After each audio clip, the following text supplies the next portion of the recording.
Language, ये हमारा HTML का जो है फुल फॉर्म है।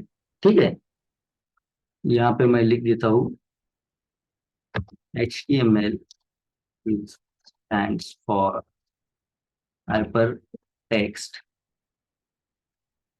Markup language, HTML। ठीक है,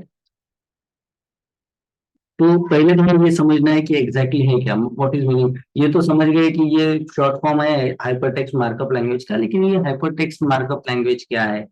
ठीक है, ये भी हमें समझना जरूरी है। तो इसे हम लोग थोड़ा सा अलग अलग करके देखते हैं। जैसे कि लैंग्वेज वर्ड अगर मैं अलग कर दूं, ठीक है, तो लैंग्वेज का मीनिंग क्या है, क्या चीज है लैंग्वेज, क्यों यूज करते हैं हम लोग। बेसिकली अगर देखा जाए तो भाई, अगर मेरे दिमाग में कोई चीज है, मेरे माइंड में अगर कोई चीज है, तो वो चीज आप लोगों को मुझे बताना है। मेरे जो भी मेरे थॉट्स है वो आप लोगों को बताना है, या फिर किसी और के थॉट्स हमें समझने हैं। इसीलिए हम लोग लैंग्वेज, जैसे मराठी में बोलते विचारांची देवाणघेवाण करतो अपन, करेक्ट। तो लैंग्वेज का काम वही है कि आपके दिमाग में जो है वो किसी और को समझाया जाए, और अगर किसी और के दिमाग में कोई चीज है तो वो आपने समझ लेनी चाहिए इस तरह से। तो यहाँ पे भी लैंग्वेज का मीनिंग हम लोग सेम ही रखते हैं। ठीक है, हम कह सकते हैं कि लैंग्वेज एक मीडियम है। It is a medium to receive, we can say, and provide the thinking और थॉट इन सिंपल लैंग्वेज। ठीक है, एक सिंपल लैंग्वेज में अगर कहा जाए तो हमारे जो माइंड के अंदर चीज है या हमारी जो सोच है, वो चीज है किसी को प्रोवाइड करना, किसी को समझाना, किसी को देना, या फिर कोई और उसके दिमाग में क्या सोच रहा है वो चीज समझ के लेना, जो कि उसके दिमाग में जो भी थिंकिंग है वो समझ लेना। ये सीधा सीधा लैंग्वेज का काम है, यहाँ पे भी वही काम है। लेकिन ये जो लैंग्वेज है ये हमें किसी इंसान के साथ नहीं बोलनी है, इंसान के साथ नहीं ये लैंग्वेज में हमें बात करना है। तो ये लैंग्वेज वो है जो कंप्यूटर को समझ में आती है। ठीक है, तो कंप्यूटर के साथ हम लोगों की, मेरे दिमाग में भैया ये चीज है, तो आपको ये चीज पकड़ना है, ये चीज करना है, ये मेरा इंस्ट्रक्शन है आपके लिए, आप उसे समझ लो और उस तरह से करो। अब उसे आप लोग हिंदी मराठी में तो बोल पाओगे कि भैया ये मेरे दिमाग के अंदर ये चीज है कि यहाँ पे मुझे एक पैराग्राफ चाहिए या टेक्स्ट चाहिए या कोई चीज चाहिए, मुझे एक वेब पेज डेवलप करना है। जैसे यहाँ पे आपको दिखाई दे रहा होगा कि भैया ये जैसे जूम नाम दिखाई दे रहा है आपको, स्क्रीन पे आपको दिखाई दे रहा है, ब्राउजर स्क्रीन दिखाई दे रहा है आपको।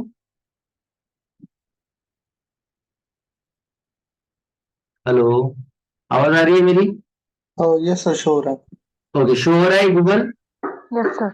ओके, देखिए अब देखिए यहाँ पे अगर मैं चाह रहा हूँ, मुझे चाहिए कि मेरे ब्राउजर के ऊपर मुझे एक गूगल नाम चाहिए इस तरह से। अब मैं डायरेक्ट तो कंप्यूटर को नहीं बोलूंगा कि मुझे यहाँ पे गूगल नाम चाहिए।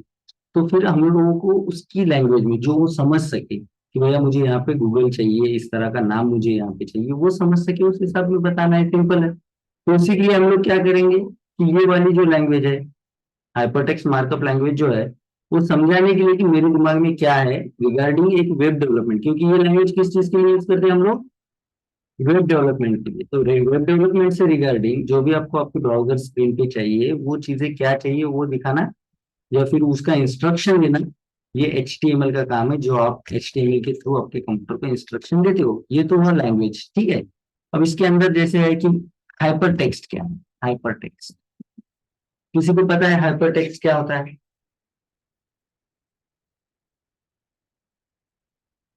ओके, मैं बता देता हूँ। हाइपर टेक्स्ट मीन्स इस तरह का text, text with in text. अब ये आप थोड़े से कंफ्यूज हो सकते हैं, टेक्स्ट के अंदर का, अंदर एक टेक्स्ट रहता है, इस तरह का टेक्स्ट, एक ऐसा टेक्स्ट जिस टेक्स्ट के अंदर भी कोई और टेक्स्ट है, कुछ कंटेंट है उसके अंदर। तो ये कैसा टेक्स्ट, जैसे आप देखो यहाँ पे मैं गूगल पे यहाँ पे अगर मैं यहाँ पे कुछ, जैसे देखिए यहाँ पे मुझे कुछ टेक्स्ट दिखाई दे रहा है आप लोगों को, जैसे ये आपको दिखाई दे रहा है रिलीज हिस्ट्री या जो भी चीजें आपको यहाँ पे दिखाई दे रही है, सर्वर ब्राउजर। ठीक है, yes sir. Yes sir. Correct है। तो जैसे अगर मैं किसी टेक्स्ट पे क्लिक कर देता तो इस टेक्स्ट के अंदर एक चीज हो जो कि आपको अभी यहाँ पे आउटपुट में दिखाई दे रही है, करेक्ट। अगर मैं यहाँ पे और इस टेक्स्ट के ऊपर अगर क्लिक करता हूँ तो इसके अंदर और कोई टेक्स्ट है बहुत सारा, या कोई फाइल है जो आपको दिखाई दे रही है, ये इतना सारा टेक्स्ट उस टेक्स्ट के अंदर है। समझ रहे हो आप लोग। जैसे यहाँ पे विजुअल स्टूडियो कोड इंस्टॉलर, इतना इतना सा कोड है, अगर मैं इस पे क्लिक करूँ तो इसके अंदर बहुत सारा कोड आपको और मिलेगा। ये एक लिंक हो सकती है जैसे ये, और आपको एक पूरा विंडो मिल रहा है।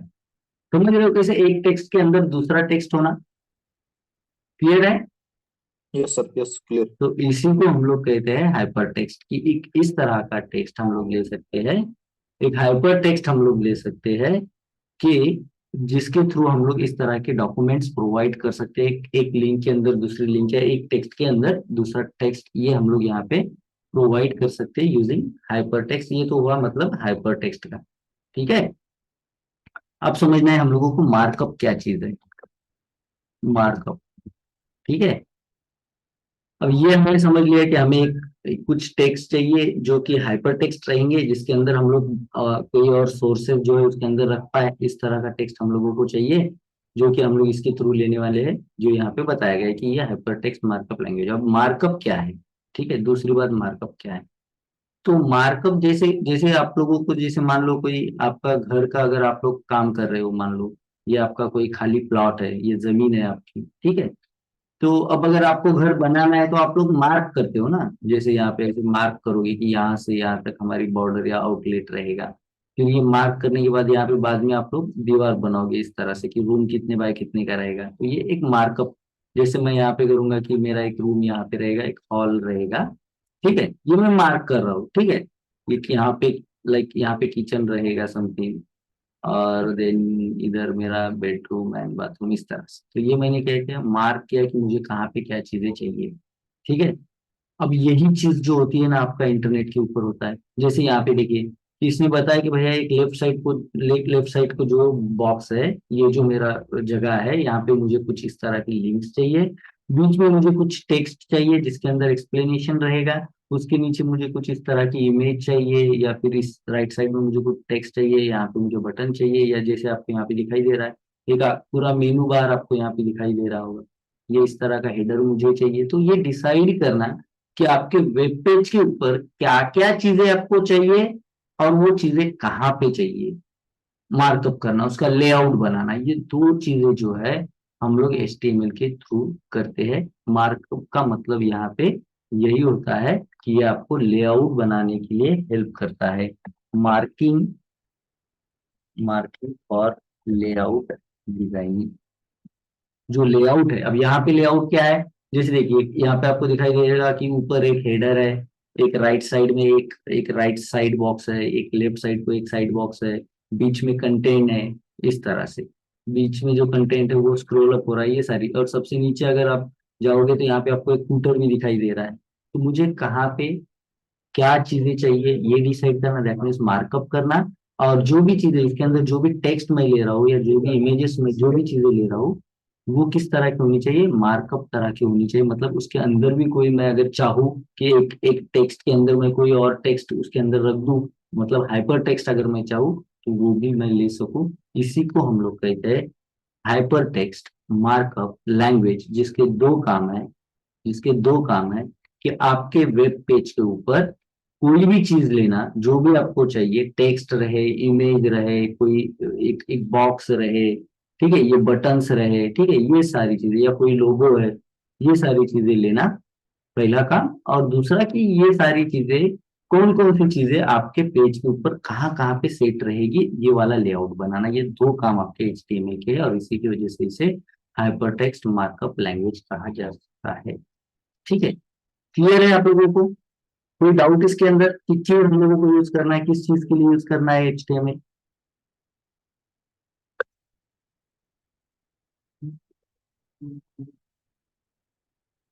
डाउट है किसी को? कोई नहीं है, चलो क्लियर है, दैट मीन्स ठीक है। अगर है तो बताओ, नहीं है तो भी बताओ कि सर क्लियर है, नो इशू, ठीक है। तो ये रहा आपका हाइपरटेक्स्ट मार्कअप लैंग्वेज। एग्जैक्टली है क्या वो चीज? अब दूसरा है कि किसने बनाया भैया ये, कौन बंदा था जिसके दिमाग में ये सारी चीजें आ रखी है, ठीक है, ये ऐसी कुछ चीज होनी चाहिए। तो यहाँ पे नेक्स्ट क्वेश्चन बनता है, who is the founder, who is the founder of HTML? ये होता है आपका नेक्स्ट क्वेश्चन, ठीक है।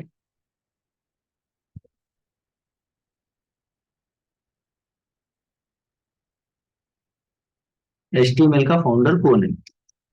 तो इसका आंसर है, उस बंदे का जो नाम था वो था टिम बर्नर्स ली। ठीक है, आपको याद रखना है, तो HTML का लास्ट एल निकालो और ली ध्यान में रखो, ठीक है। टिम बर्नर्स ली, ये बहुत ही ज्यादा लेजेंड टाइप के इंसान थे। अगर आप इंटरनेट की, पूरे इंटरनेट की हिस्ट्री में कहो, या जो आप लोग कहते हो सर्वर के ऊपर जितनी भी वेबसाइट्स आप बनाते हो, www जो होता है, वर्ल्ड वाइड वेब, इसकी हिस्ट्री में सबसे इम्पोर्टेंट इंसान है ये। इन्होंने बहुत सारी चीजें कर रखी है जो हम लोग देखेंगे। पहला तो जैसे हमने अभी कहा कि इन्होंने HTML जो है उसे फाउंड किया है। कौन थे ये थे एक ब्रिटिश कंप्यूटर साइंटिस्ट। ठीक है, मैं यहाँ पे लिख देता हूँ, is a British computer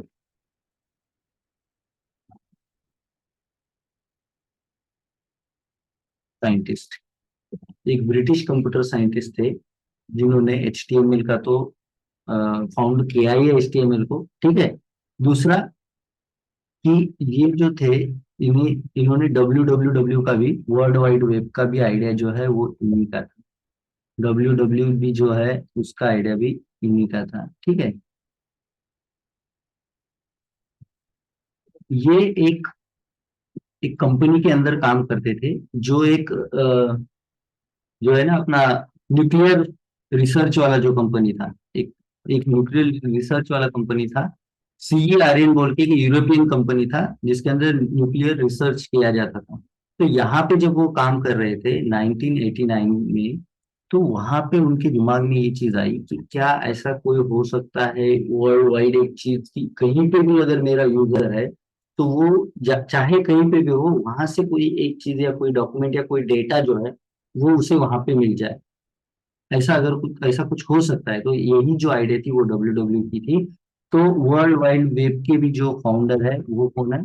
Tim Berners ली ही है। ठीक है, ये आपको याद रखना है। ठीक है, दूसरी बात, इन्होंने ही पहला जो सर्वर था, पहला जो वेब सर्वर है वो इन्होंने ही बनाया है। ठीक है, पहला वेब ब्राउजर जो है वो भी इन्होंने ही बनाया है। ठीक है, पहला जो वेब ब्राउजर था वो भी इन्होंने ही बनाया है। ठीक है, इन्होंने ही सबसे पहले बताया कि किस तरह से एक सर्वर से एक डेटा ले करके हम लोग दुनिया में किसी भी ब्राउजर के ऊपर, किसी भी स्क्रीन के ऊपर दिखा सकते हैं। ठीक है, एक मिनट जरा होल्ड करना, मैं। Yes sir. Yes sir, yes sir. Okay, ठीक है, देखिए।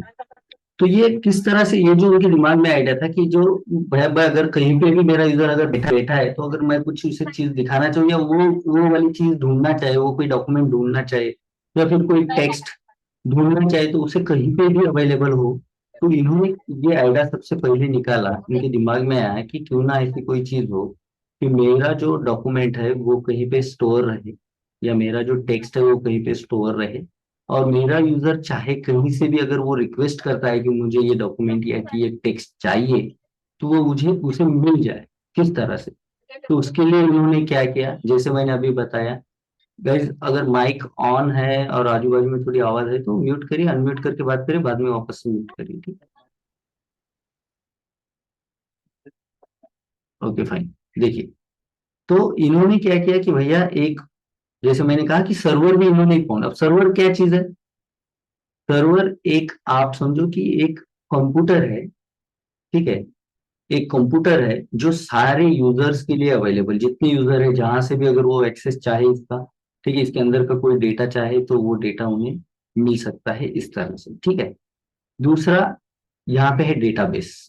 देखिए, इसे कहेंगे हम लोग सर्वर, और इसे कहेंगे हम लोग डेटाबेस।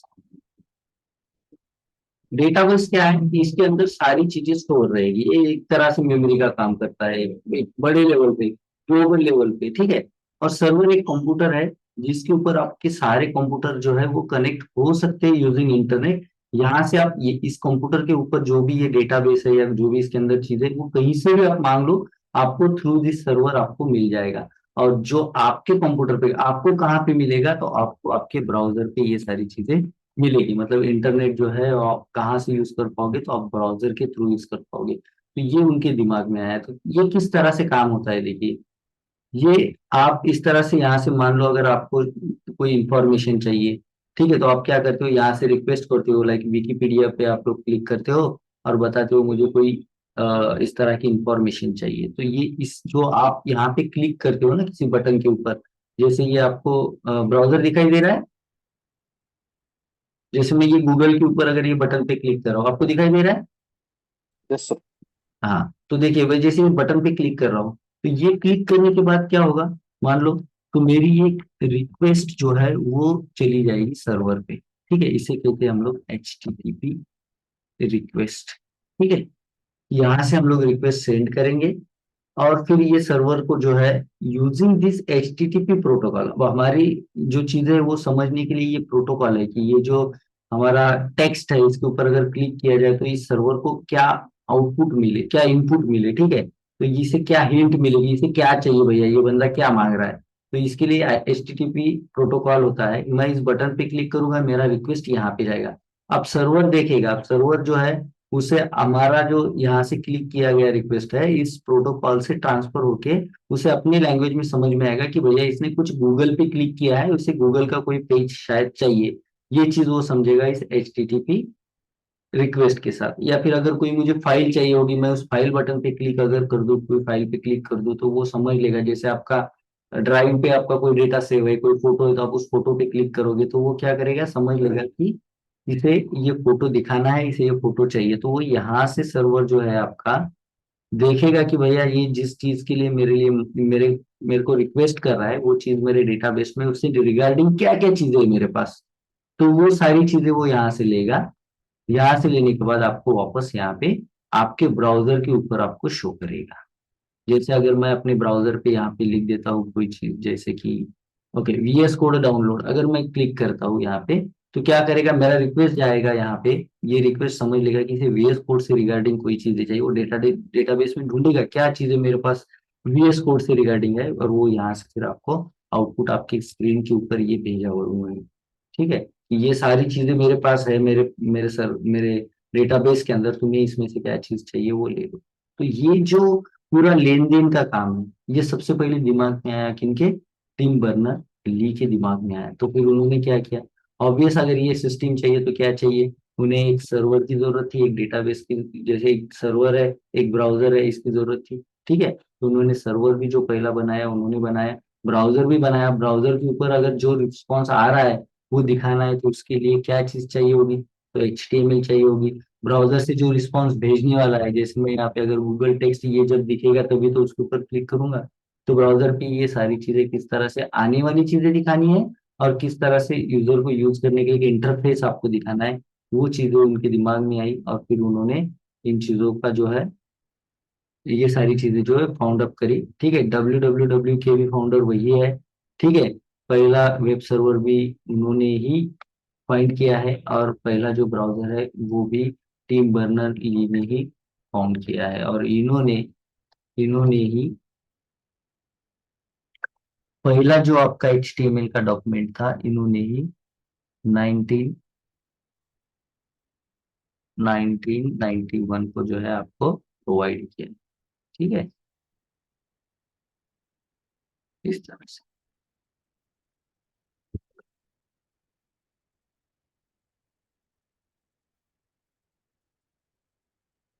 क्लियर है। HTML कहाँ से आई, क्यों आई, किन्होंने लाई, किसी को डाउट है इसके अंदर? नहीं सर। ओके ठीक है। अब इनका एक और भी इन्होंने देखो, W3C जो एक ऑर्गेनाइजेशन है इसका भी इस्टेब्लिशमेंट इन्होंने ही किया है। ठीक है, ये इसके भी फाउंडर है, फाउंडर ऑफ W3C आप कह सकते हो। ये एक वर्ल्ड वाइड वेब कंसोर्टियम है, एक एक आप कह सकते हो एक संघ है जो इंटरनेट पे सारी चीजें किस तरह से चले इसका एक प्रोटोकॉल बनाते हैं, ये भी इन्होंने ही फाउंड किया है। ठीक है, तो ये नाम आप भूल नहीं पाओगे, टिम बर्नर्ली, और भूलना नहीं भी है क्योंकि काम ही इतना बड़ा उन्होंने कर रखा है। ठीक है, तो अगर आपको क्वेश्चन होता है कि who is the founder of HTML, तो आपको आंसर इजीली आना चाहिए टिम बर्नर ली। ठीक है,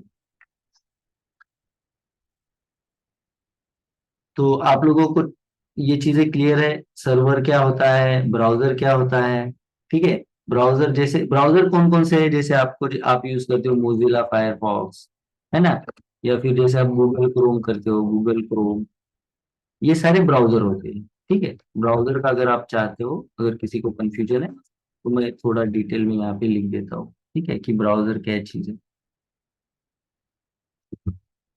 ये एक सॉफ्टवेयर है, it is a software application that allow users to access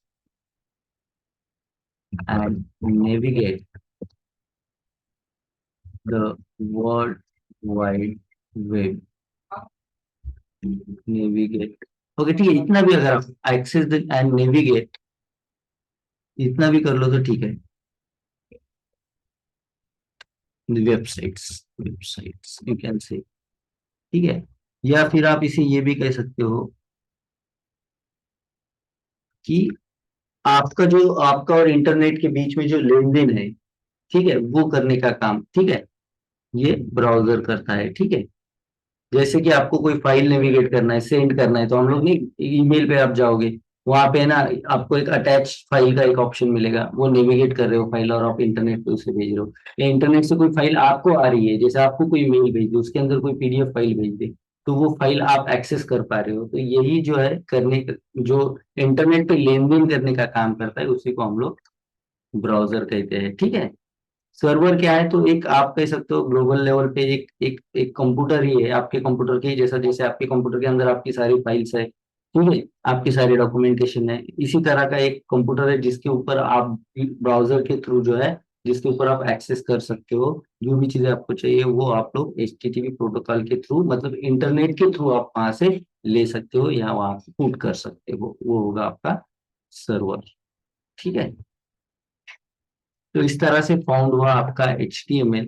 अब हम लोग देखते हैं कि HTML की रिलीज हिस्ट्री क्या थी, ये कब कौन से वर्जन आए। ठीक है, क्योंकि HTML के अंदर अलग अलग वर्जन आ चुके हैं। ठीक है। शुरुआत में जो था, जैसे मैंने कहा आपको, HTML 1 जो है, जो टीम बर्नर्ली इन्होंने फाउंड अप किया था, वो 1991 में आया।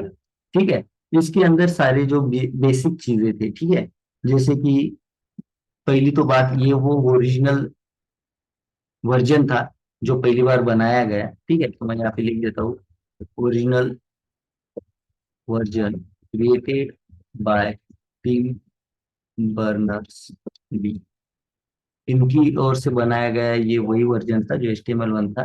ठीक है। इसके अंदर क्या, एक सिंपल चीज, एक सिंपल मार्कअप जो कि एक डिजाइन कर सके एक वेब पेज को, एक, और उसके अंदर हम लोग कोई टेक्स्ट वगैरह ले सके, या वर्ल्ड वर्ल्ड वाइड वेब के साथ, मतलब इंटरनेट के साथ ये कनेक्टेड रह सके, इस तरह से बेसिक स्ट्रक्चर बनाया गया है। ठीक है। इसके अंदर फिर आया आपका HTML 2। ठीक है। HTML 2 आया आपका 1995। ठीक है।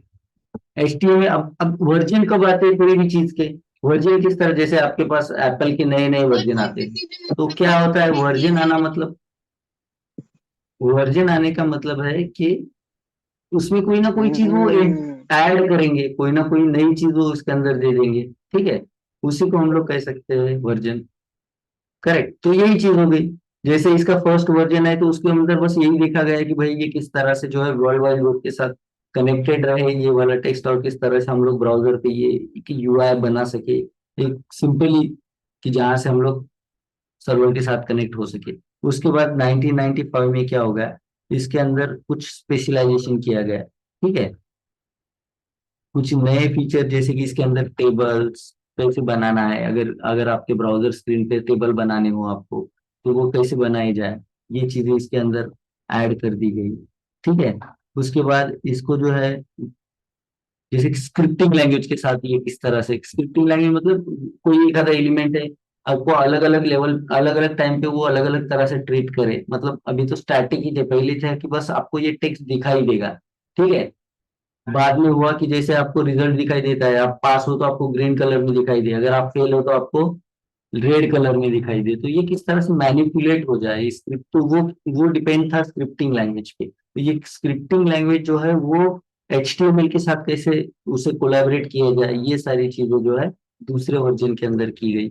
उसके बाद आया वो HTML का तीसरा वर्जन, जो कि आया 1997 में। ठीक है, इसके अंदर वही होने वाला है, जो नई कुछ और अगर नई चीजें होगी तो वो इसके अंदर ऐड की जाएगी। तो इसमें क्या किया गया है कि जो W3C जो कंसोर्टियम था, जो एक संघ था, जो ये सारी चीजों का प्रोटोकॉल रखता था, डॉक्यूमेंटेशन रखता था कि किस तरह से HTML हो या कोई भी लैंग्वेज हो तो उसका एक स्टैंडर्ड्स क्या होना चाहिए, तो वो रखता था। तो फिर उसके लिए इन्होंने क्या किया कि HTML इन्होंने क्या किया, अ, ये जो W3C स्कूल था, ये W3C जो कंसोर्टियम था, उनको इन्होंने अ, उनके थ्रू इन्होंने ये पब्लिश कर दिया कि अब ये वर्ल्ड वाइड सेम ही यूज किया जाएगा, इसके अंदर कोई चेंजेस नहीं होंगे। तो इन्होंने ये डेवलप किया through the world wide web consortium. तो इन्होंने क्या किया, तीसरा जो इनका वर्जन था वो develop develop by the world wide web consortium, जिसके फाउंडर ही अल्टीमेटली यही थे। ठीक है, W3C जिसे कहा जाता है। इसके थ्रू फिर इन्होंने अपना वर्जन जो है वो पब्लिश किया। ठीक है, कि और ग्लोबल लेवल पे सेम ही रहे, कोई चेंजेस ना हो जाए इसके अंदर, या किसी ने अपना अलग टाइप के वर्जन ना निकाले। अगर कोई निकालता है तो अगर उसके अंदर कोई अलग चीज है तो इसी के अंदर इम्प्लीमेंट करके ग्लोबल लेवल पे सेम ही रखा जाए, इस तरह से। ठीक है, उसके बाद इसके अंदर कुछ चीजें जैसे कि इमेजेस है, ठीक है, या फिर इसके अंदर कोई और स्टैंडर्डाइजेशन है, जैसे इमेजेस पहले ले नहीं सकते थे, बाद में इन्होंने HTML3 के अंदर ये दिखाया कि किस तरह से इमेजेस इसके अंदर हम लोग ले सकेंगे, वो फीचर जो है वो इन्होंने इसके अंदर ऐड किया। ठीक है, उसके बाद जो भी हम लोग टेक्स्ट ले रहे हैं इसके अंदर, तो टेक्स्ट का अलाइनमेंट क्या होगा। अलाइनमेंट मतलब क्या, टेक्स्ट अलाइन मतलब क्या, कि टेक्स्ट जो है जैसे लेफ्ट साइड में रहेगा, सेंटर में रहेगा, राइट साइड में रहेगा, ये जो चीज थी, तो उसका पोजीशनिंग करने के लिए ये चीज भी उसके अंदर आपके HTML3 जो वर्जन था उसके अंदर ऐड कर दिया गया। ठीक है, उसके बाद आ गया आपका HTML4 जो वर्जन था वो आया 1999 में। HTML4 जो था वो आया 1999। ये रिलीज हिस्ट्री आपको कभी कभी पूछा जा सकता है इससे रिगार्डिंग, लेकिन आपको पता होनी चाहिए। ठीक, अब ये जो फोर था वर्जन, इसके अंदर डॉक जो आपको आगे चल के समझ में आएगा कि क्या है डॉक्यूमेंट ऑब्जेक्ट मॉडल जो है, वो आप आगे जब पढ़ोगे तो आपको, जैसे जावास्क्रिप्ट पढ़ोगे तो बहुत सही से समझ में आएगा। जैसे मैंने कहा कि आपका जो भी डेटा है ब्राउजर पे दिख रहा है वो मैनिपुलेट हो सही से, अगर फेल है तो फेल रिजल्ट आ जाए, पास है तो पास रिजल्ट आ जाए, जो कि डिपेंड है आपके मार्क्स के ऊपर जो कहीं से आने वाले हैं। तो ये जो डेटा मैनिपुलेशन हो रहा है, तो उसके लिए डॉम बहुत इंपॉर्टेंट एक रोल अदा करता है। तो उसके लिए इन्होंने जो इनका फोर्थ वर्जन था उसके अंदर डॉम का भी एंट्री करा दिया गया है। ठीक है, उसके बाद इसके अंदर अगर कोई आइकॉन्स, जैसे आप फेसबुक ट्विटर के आइकॉन्स लेते हो, वो आइकॉन्स लेने के लिए इन्होंने फिर इसे और चेंजेस कराए, इसके अंदर ऐड कर दी गई चीज। ठीक है, देन अगेन इसके अंदर आपका जो है जावास्क्रिप्ट जो स्क्रिप्टिंग लैंग्वेज था, वो जावास्क्रिप्ट इससे सपोर्टेड रहे, उसके लिए भी इसके अंदर चेंजेस कराए गए। ठीक है, जावास्क्रिप्ट जैसी कोई भी अगर स्क्रिप्टिंग लैंग्वेज जो है, वो अगर इसके साथ आपको यूज करना है तो आप यूज कर सको, उसके लिए जो भी चीजें है वो इसके अंदर इम्प्रूव कराई गई। ठीक है, उसके बाद जो फॉर्म्स आप भरते हो, ऑनलाइन फॉर्म जो भरते हो, तो वो पहले एक अलग, उसका जो स्टैंडर्डाइजेशन है वो अलग करा दिया गया है। जैसे कि उसके अंदर कुछ इनपुट टाइप्स जो अलग अलग थे, जैसे कि कोई जेंडर सिलेक्ट करना या कोई लिस्ट में से एक ऑप्शन सिलेक्ट करना, ये जो चीजें थी वो इसके अंदर ऐड कर दी गई। एंड द लास्ट वर्जन जो अभी हम लोग यूज करते हैं, ठीक है, HTML5 जो है, जिसके ऊपर हमें काम करना है, ये 2008 में ऑफिशियली पब्लिश हो गया था। ठीक है, और इसके अंदर क्या हुआ, HTML5 के अंदर कुछ सिमेंटिक, पहले क्या था, सिमेंटिक मीन्स पहले जो था सेम ही टाइप के कुछ टैग्स वगैरह, सेम टाइप का कोड था अलग अलग चीजें करने के लिए। तो यहाँ पे कुछ उसे स्टैंडर्डाइज नाम दिया गया है कि हेडर है तो हेडर, फुटर जैसे हम लोग कहते हैं, साइड बार या साइड और साइड जिसे कहेंगे हम लोग, ये सारी चीजें फिर इनको नाम दिया गया। पहले था कि एक कोई भी एक बॉक्स ले लो, उसको हेडर बना दो, कोई दूसरा बॉक्स ले लो उसको फुटर बना दो, ठीक है, एक और बॉक्स ले लो उसे साइड बना दो। तो उसके बाद उन्होंने क्या किया कि ये कुछ सिमेंटिक जो नेम्स है वो इन्होंने इसके अंदर दिए। ठीक है, दिन कुछ और भी टैग्स थी, ठीक है, जैसे कैनवास था। कैनवास भी आप आगे चल के सही से समझ लोगे, ठीक है। अभी इसका इसका टेंशन नहीं लेना है कि ये क्या चीज है, ठीक है। यही चीजें आपको आगे समझनी है, ठीक है। यही सीखने वाले हो, तो अभी के लिए बस नाम याद रखो। जैसे कैनवास, अगर आपको कि अगर आपके वेब पेज के ऊपर आपको अगर कोई ग्राफिक्स टाइप का कोई एक कोई स्ट्रक्चर लेना है जो कि मैनिपुलेट हो आपके हिसाब से, ठीक है, तो वो कैनवास रहेगा, ठीक है। तो ये आगे चल के आप सीखने वाले हो, तो ये भी इसके अंदर ऐड कर दिया गया। और ये जो HTML5 वर्जन था, ये पब्लिश किया गया W3C की ओर से 2014 में। तो कभी कभी अगर आपको आप इंटरनेट पे देखो तो आपको ये वाला डेट दिखाएगा, अक्टूबर 2014, ठीक है। HTML5 रिलीज अगर आपने देखा तो इंटरनेट पे ये भी डेट दिखा सकता है। तो ये डेट वो है जब ये जो HTML5 वाला वर्जन था वो पब्लिश किया गया W3C की ओर से, ठीक है। पब्लिश बाय W3C, इस तरह से। तो ये थी सारी हिस्ट्री। इस तरह से HTML आया, इस तरह से HTML ने ग्रो किया, ठीक है। और अभी हम लोग जो है वेब डेवलपमेंट में इसे सबसे ज्यादा यूज करते हैं। तो ये था इसका एक बैकग्राउंड, कि आपको पता हो किसने बनाया, कहाँ से आया, किस तरह से आया, ये सारी चीजें, ठीक है। अब इसका प्रैक्टिकल काम क्या है? प्रैक्टिकल काम ये कहीं ना कहीं थ्योरी वाला पार्ट है, कि क्या था, कहाँ से आया, किस चीज के लिए यूज कर रहे हैं, ठीक है। किस चीज के लिए यूज कर रहे हैं, ये भी हम लोग एक प्रैक्टिकल बोल सकते हैं, कि वो आपको पता होना बहुत ज्यादा जरूरी है। ये वो चीजें हैं कि कहीं कहीं पे अगर आपको ना पता हो तो इसका कोई ज्यादा फर्क नहीं पड़ने वाला, ठीक है। लेकिन अब हम लोग जो स्टार्टअप करेंगे, जो कल से हम लोग शुरुआत करने वाले हैं, वो एक एग्जैक्टली अभी स्टार्ट करेंगे कि क्या चीजें इसके अंदर हमें यूज करने हैं प्रैक्टिकली, क्या चीजें इसके अंदर हम लोग जो है कोड करने वाले हैं, वो सारी चीजें हम लोग कल से इसके अंदर करने वाले हैं, ठीक है। तो ये जो HTML का कोड है, आप टेक्स्ट नॉर्मल आपका नोटपैड जो है उसके अंदर भी कर सकते हो, या फिर इसके लिए एक स्पेशल एडिटर आता है, ठीक है, जो होता है VS कोड, जो आपको डाउनलोड करना है। इसलिए करना है, अगर आप चाहते हो तो कोई एक आध HTML फाइल आप इस तरह से भी बना सकते हो कि नोटपैड की फाइल है, यहाँ पे मैंने कोई स्ट्रक्चर बना लिया है उसका HTML का, और इसे सेव करते वक्त उसे .html का एक्सटेंशन देके सेव किया, तो वो भी ब्राउजर पे रन होकर आपको दिखाई देगी। नो इशू, वो भी प्रैक्टिकली मैं आपको कल जब डॉक्यूमेंट स्ट्रक्चर सिखाऊंगा, तो डॉक्यूमेंट स्ट्रक्चर के अंदर आप लोगों को सिखा दूंगा कि कैसे एक HTML का बेसिक डॉक्यूमेंट होता है। फिर उसके अंदर जैसे आप अगर MS वर्ड या पेंट को जैसे मैं ओपन करूँ, तो इसका बेसिक स्ट्रक्चर क्या है, कि आपको क्या है, एक ब्लैंक व्हाइट पेज मिल जाएगा, और आपके साथ आपके पास ये कुछ ऑप्शन है, और इसे आपको इस तरह से यूज करना है। ये हो गया एक टेम्पलेट, ये इसे कहेंगे आप एक बेसिक स्ट्रक्चर। तो HTML का क्या बेसिक स्ट्रक्चर है, कि ये चीजें जब रहेंगी तो आप कह सकते हो, जैसे ये अगर ब्लैंक रहेगा एक पेज, आपको यहाँ पे ये कलर पैलेट ये सारी चीजें रहेंगी, तो मैं कहूँगा चलो हाँ ये पेंट है, ठीक है। उस तरह से आप कब कहोगे इस डॉक्यूमेंट को कि ये एक HTML डॉक्यूमेंट है, तो उसका जो एक बेसिक स्ट्रक्चर होता है वो स्ट्रक्चर मैं आपको कल समझाऊंगा, ठीक है। और फिर हम लोग देखेंगे कि किस तरह से हम लोग नोटपैड के अंदर भी कर सकते हैं, या VS कोड के अंदर। बिफोर दैट आप लोगों को क्या करना है, VS कोड को डाउनलोड करना है। गूगल पे सीधा डाल दो VS code, download VS code, जो लिंक आपको मिल रहा है उस पर क्लिक करो। आपको स्क्रीन दिखाई दे रहा है ना?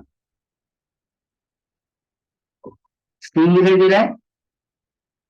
Hello, yes sir. आवाज आ रही है मेरी? ओके, ठीक है। Yes sir. देखिए, यस आप गूगल पे डाल दो डाउनलोड VS कोड, तो आपको यहाँ पे पहला ही लिंक जो है यहाँ पे जम करेगा, या फिर ये जो भी लिंक है मैं आपको ग्रुप पे भेज दूंगा नोट्स के साथ। आपको यहाँ पे अगर आपका विंडोज है तो विंडोज पे क्लिक करना है, ठीक है। जैसे 64 बिट है या 32 बिट है, वो अगर आपको समझना है तो आपको क्या करना पड़ेगा, आपका जो भी फोल्डर फोल्डर वाला जो होता है ना, कि फोल्डर पे क्लिक करो, उसके अंदर दिस PC या फिर माई कंप्यूटर होता है, तो उसके ऊपर राइट क्लिक करके प्रॉपर्टी चेक करो, ठीक है। तो उसके अंदर वो दिखा देगा कि ये 32 बिट है या 64 बिट है, ये चीज वो सिंपली दिखा देगा, तो वो आप क्लियर करो। और विंडोज अगर है तो विंडोज पे क्लिक करो, अगर किसी के पास एप्पल टाइप का मैक का अगर ऑपरेटिंग सिस्टम है तो वो यहाँ पे क्लिक करो, ठीक है। तो उसी हिसाब लिनक्स है तो लिनक्स पे क्लिक करो, ठीक है। तो जैसे आप इसके ऊपर क्लिक करोगे तो आपका एक फाइल जो है वो डाउनलोड हो जाएगा, जैसे यहाँ पे आपको दिखाई दे रहा होगा। और इसे डाउनलोड करके आपको क्या करना है, इंस्टॉल करके रखना है, ठीक है। VS कोड हम लोगों को यूज करने करने का रीजन ये है, कर तो हम लोग यहाँ पे भी सकते हैं नोटपैड के, और इवन स्टैंडर्ड अगर परफेक्शन आपको चाहिए तो आपने नोटपैड के अंदर ही इसका कोड सीखना चाहिए या करना चाहिए। लेकिन VS कोड जो है, अगर मैं डायरेक्टली आपको नोटपैड के अंदर लेके जाऊँ तो यहाँ पे आपको डिटेलिंग बहुत ज्यादा करना पड़ेगा, छोटी छोटी चीजें आपको ज्यादा याद रखनी पड़ेगी। तो उससे क्या हो सकता है कि आपका कॉन्फिडेंस जो है वो कोलैप्स हो सकता है कि अरे यार ये तो बहुत ज्यादा याद रखने जैसी चीजें जो कि आगे चल के आपकी आदत बनने वाली है, ठीक है। तो वही VS कोड के अंदर क्या होता है, VS कोड के अंदर वो हिंट दे देता है अगर आपको यूज करना है कोई, ठीक है। तो इसके अंदर जैसे मान लीजिए मुझे एक बेसिक स्ट्रक्चर चाहिए तो मुझे ज्यादा कुछ करने की जरूरत नहीं, एक 10 लाइन का कोड मेरे एक बटन के ऊपर मुझे ऑटोमेटिकली मिल रहा है, तो याद रखने की ज्यादा जरूरत नहीं होती है। तो इससे ये होगा कि आपका एक कॉन्फिडेंस भी बिल्डअप होगा और आप फास्टली आगे चलोगे। तो आगे चल के जब ये यूज करोगे आप बहुत ज्यादा बार, तो वो तो आपके दिमाग में वैसे भी बैठने वाला है। लेकिन अगर फिर भी कोई कहे कि सर परफेक्शन किस चीज से आएगा, तो नोट पैड के ऊपर भी आपका जो है एग्जैक्ट परफेक्शन आएगा, ठीक है। VS कोड जो है वो वो जो है फास्ट या आपका आपका जो कॉन्फिडेंस है वो बूस्ट करने के लिए हम लोग कहीं ना कहीं यूज कर रहे हैं, ठीक है। तो आपको ये डाउनलोड करके रखना है और इंस्टॉल करके रखना है। कल मैं आप लोगों को बता दूंगा कि इसके अंदर आपको किस तरह से कोड करना है, एग्जैक्टली क्या बेसिक कोड रहेगा हमारा HTML का, और उसका मीनिंग क्या रहेगा। मतलब ये अगर हम लोग कोई इसके अंदर एलिमेंट यूज करते हैं या कोई चीज उसके अंदर हम लोग इंक्लूड करते तो वो क्यों की गई है, ये हम लोग कल डिस्कस करेंगे। और कल से हमारा प्रैक्टिकली नॉलेज इसके अंदर प्रैक्टिकली जो है हमारा सिलेबस स्टार्ट हो जाएगा, ठीक है।